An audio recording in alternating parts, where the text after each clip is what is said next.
Today on RUTV, we take a look at the one-year anniversary of an important facility. Then we spotlight a meaningful tradition for the Marine Corps. Finally, we get a preview of our school's winter play. So don't go anywhere, because RUTV starts right now.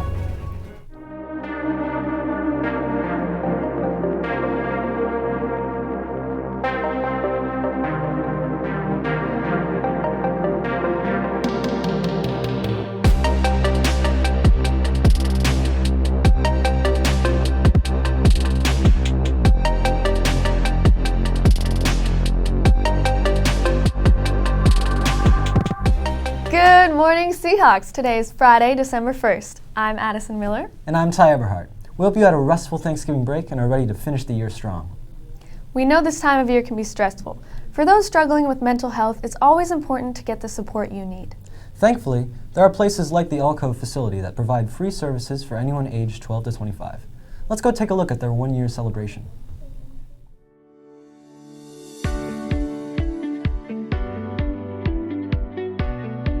In the midst of our struggles, it can be difficult to seek out help. Luckily, just up the street, Beach City's Health District has a facility called Alve to provide services for everyone.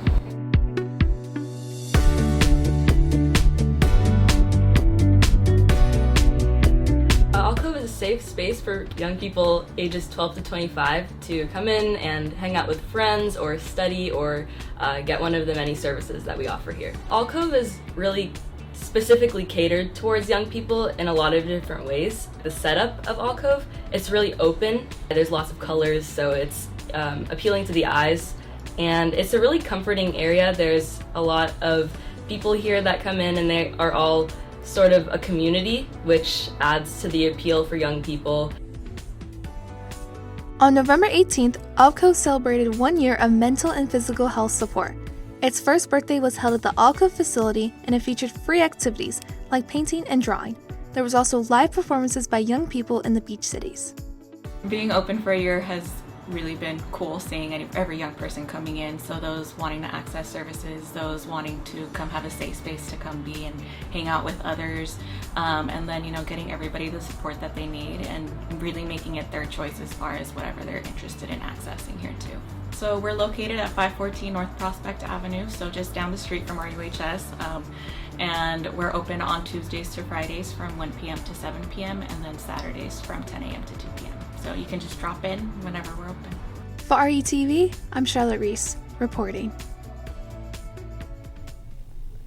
Be sure to go check out Alve yourself if you haven't already. In other birthday news, MCJ ROTC hosted an event before Thanksgiving break to highlight the founding of the Marine Corps. Let's go check it out. Every year on November 10th, U.S. Marines around the world celebrate the birthday of their beloved Corps. 248 years ago, the United States Marine Corps was founded in a colonial tavern to aid in the naval effort during the Revolutionary War. Ever since, Marines have been committed to protecting our nation from threats in the air, on land, and sea. As is tradition, our own Marine Corps Junior ROTC celebrated this occasion on November 8th out of respect for the Corps. This event includes a parade, presentation of colors, a cake-cutting ceremony, speeches from cadets and administrators, 80,000 men have formed the Marine. In memory of them, it is fitting that we who are Marines should commemorate the birthday of our Corps by calling to mind the glories of its long and illustrious history. and finally a company lunch.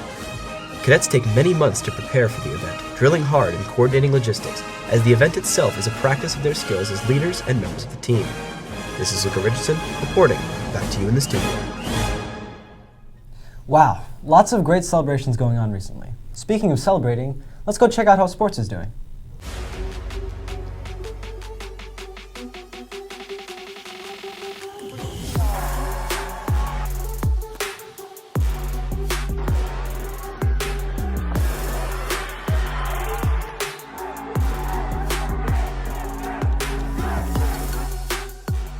Welcome back to RUTV Sports. I'm Olive Rowe. And I'm Jamie Dinas. We are so happy to be back and have some new exciting winter sports to cover this week. Girls basketball competed in the Battle at the Beach tournament this past weekend. They faced off against Bishop and Ontario Christian, but sadly lost both. Next, they took on Linwood and Oak Park in 2 head-to-head games, coming out of both with great wins and scores of 51-43 and 55-24, giving them a dominating end to the tourney. Great job and keep it up. Starting off strong, girls soccer played their first preseason game on Monday. Facing off against Redondo, they came out with an incredible 9-0 shutout.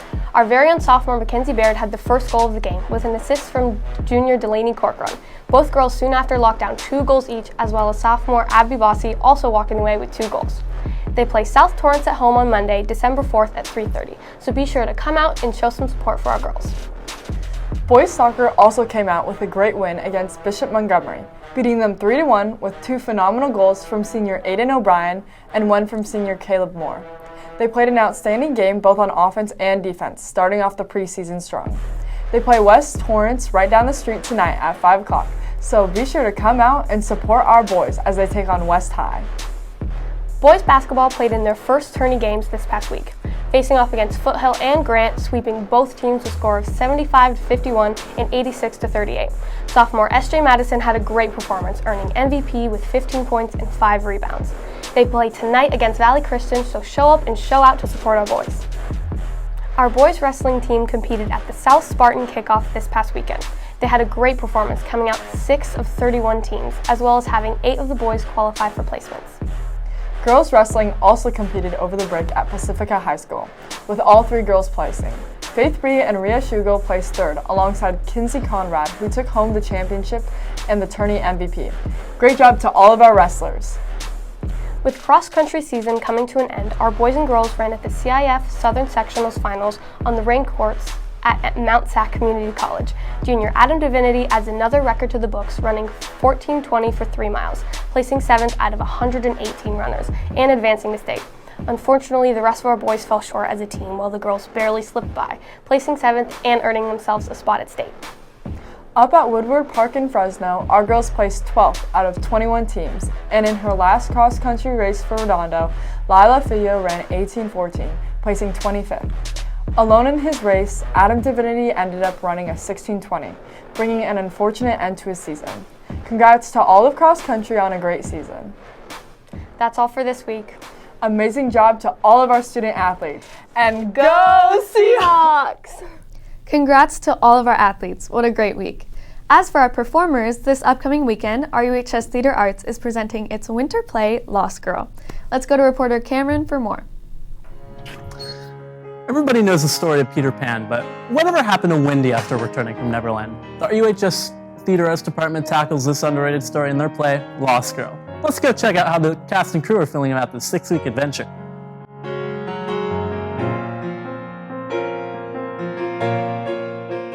Lost Girl follows the story of Wendy after she gets back from Neverland, and it actually turns out that Peter never comes back for her, so it's her trying to deal with that feeling of abandonment and just trying to deal with the reality of being back without him. So it's just her struggle with trying to grow up while everyone else around her is growing up, but she's stuck in the past.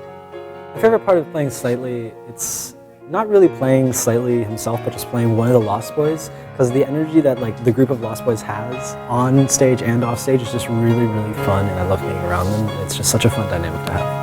I think that the show from the beginning to now has definitely come a long way. Our actors and our designers and technicians have definitely made big strides in making the show as good as they can. And it's really fun to see that people who are stumbling over their lines or making decisions they felt uncomfortable with have now evolved into being characters that they really are proud of. The way I came up with the set design was, I worked in tandem with Ms. Staub and our set designer, and we wanted like a nursery kind of thing because, that's where Wendy was originally from before she went to Neverland. She was in a nursery. So a lot of the sets, this kind of open nursery type thing with the windows.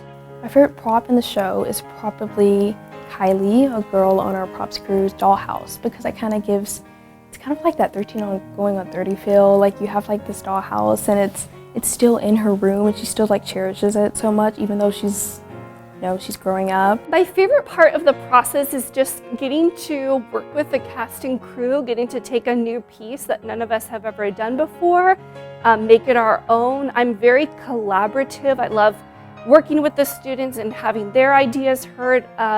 Most of our design is all done by the students, so I love seeing what the students designers come up with, working with them, working with the cast. It's a smaller group this time around too. We only have 14 students in the cast, and so that lends itself to a really cool collaborative process that we don't often get with the bigger shows. To anyone looking to join, I would just say go for it. You really never know what can happen. When I started out in this process, I definitely didn't think that I would ever even be able to play such a big role, but here I am, and here's a lot of people here that supported me, and it's just the perfect opportunity that I could ever ask for my senior year. Don't miss your chance to see this amazing play, which opened yesterday night. You still have 3 chances to see it, tonight and tomorrow at 7 p.m. and Sunday afternoon at 2 p.m. We hope to see you there. For RUTV, this is Cameron Gain, reporting. Thanks, Cameron. Tickets can still be purchased for $8 at the RUHS ASB Finance office until 4 p.m. or $15 at the door. We hope to see you there. And for anyone interested in working on the theater department's spring musical, Beauty and the Beast, be sure to stop by for an informational meeting on December 6th at 3:45 in the RUHS auditorium. Also, the RUHS PTSA is hosting the 2nd annual Seahawk Marketplace next Friday the 8th in the quad after school from 3:30 to 6. This will be a free community event to celebrate RUHS creators and entrepreneurs. If you'd like to set up a booth, scan the QR code here to sign up. Hope to see you there.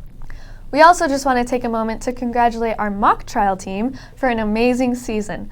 For the first time in their program's history, both the A and B team made it all the way to the top 16 for all of LA County. Great job, guys. Speaking of teams doing a great job, our marching band and dance guard have made it to the championships for the 9th consecutive year. Way to go, guys. Also, the first time in Redondo's history, we have a varsity game day cheer team. 2 weeks ago, the girls competed at USA Regionals and took first place with a score of 96.5. The girls earned a bid for the USA Nationals for the West Coast, and they earned a bid for the Nationals on the East Coast in Florida. Good luck. Well, Seahawks, that's all for this week's broadcast. I'm Addison Miller. And I'm Ty Eberhardt. Have a wonderful weekend, guys, and remember to keep on soaring, Seahawks.